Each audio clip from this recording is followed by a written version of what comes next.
Waiting for the Huff Quakes, Air Force Ones and Dunks. I've been here for like a day and a half. But I waited in line physically since, I would say, Wednesday morning. I want to help them out. Like, I want to, give them a bed or something like that. I feel really bad that they have to wait. The kids are troopers, man. They have fun on the line, though. We hang out with them and talk to them, and it's a little culture.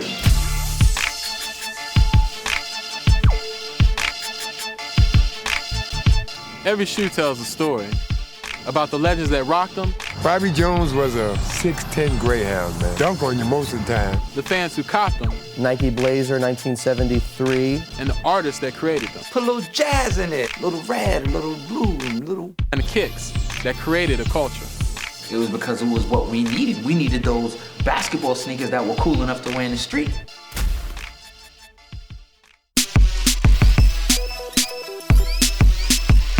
Question: how does a shoe become an icon? How does a game become a culture? And how does the culture of that game become embodied in a pair of kicks? Go back 25 years and you'll find the answer to all those questions. That's when a Nike designer named Bruce Kilgore first created the Air Force Ones, a shoe created for the courts that would eventually rule the streets.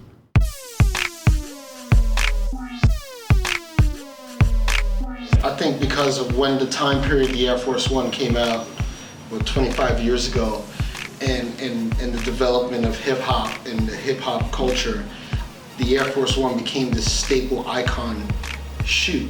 So many different elements were happening at the time that it was made. One major thing was hip-hop music that embraced it, and you could almost say that if hip-hop didn't survive, the Air Force One might have not survived either. Urban culture made them the freshest sneakers in the world. Because inner city kids dictate what fashion is amongst kids, they just started to pick up and go crazy. Today's kid doesn't collect baseball cards. It's, I'm gonna collect the newest, rarest shoe. People spend a lot of money on art, and I equate art to sneakers often. When I was in Japan, the linens dropped. I bought 11 pair and didn't think anything of it. When I got back, people were like, "Did you see the linen Air Force Ones?" I was like, "Yeah, I got 10 pair." They were like, "I'll buy them."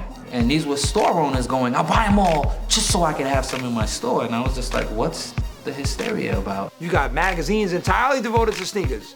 You got websites.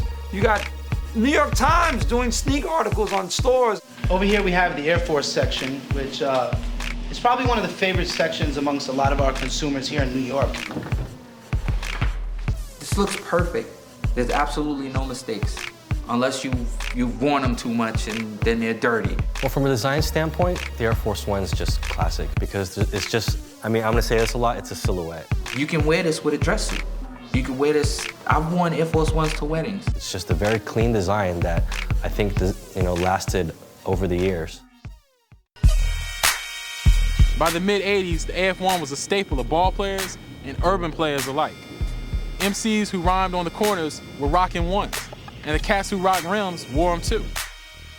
And then when it comes to like playground style and sneaker culture and all these other things that have been born out of the parks, the asphalt, we call it hallowed ground. I'm coming out for jump ball, they call my name out. Got my Air Force Ones on, and everybody in the stands know, wow, them Air Force Ones. He must can play if he got Air Force Ones on. You had to have unbelievable skills in order to survive it, especially to be known later on as a legendary basketball player. I played on Elm Court teams and citywide basketball teams, and it was just a great shoe to play basketball in. The problem was you gave it to some inner city kids, and we thought they were cooler than your average sneakers. So it was like, oh wow, those are great for basketball. But damn, it looks cool with that strap hanging. Today, the Air Force One is a canvas, like soul expression. 1,700 different styles, 1,700 different ways to stay laced. Because we used to cut up our sneakers. We cut off the logo and cut off the stripes. And, we didn't want to just accept what the sneaker companies gave to us because it wasn't enough. Back then in the 70s, it wasn't like new colors were coming out once a month.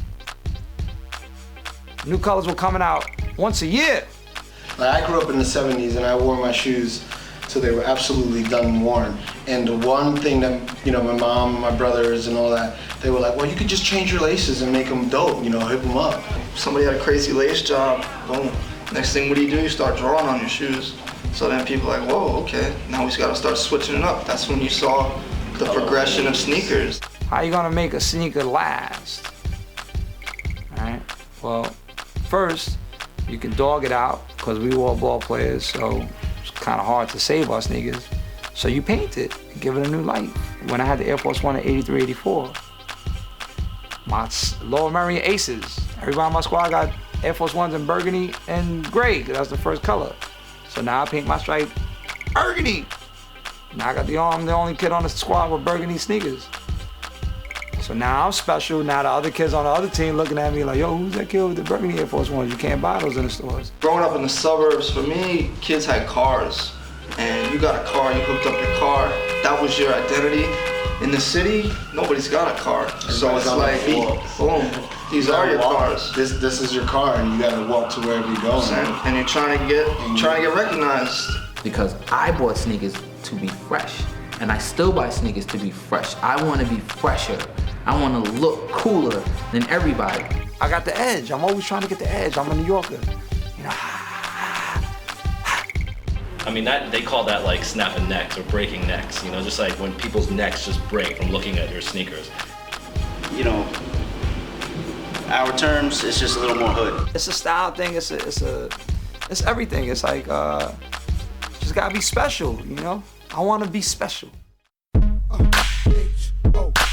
From the court, to the culture, to you, Air Force One is worldwide. Just like the game, it represents. Ones, ones,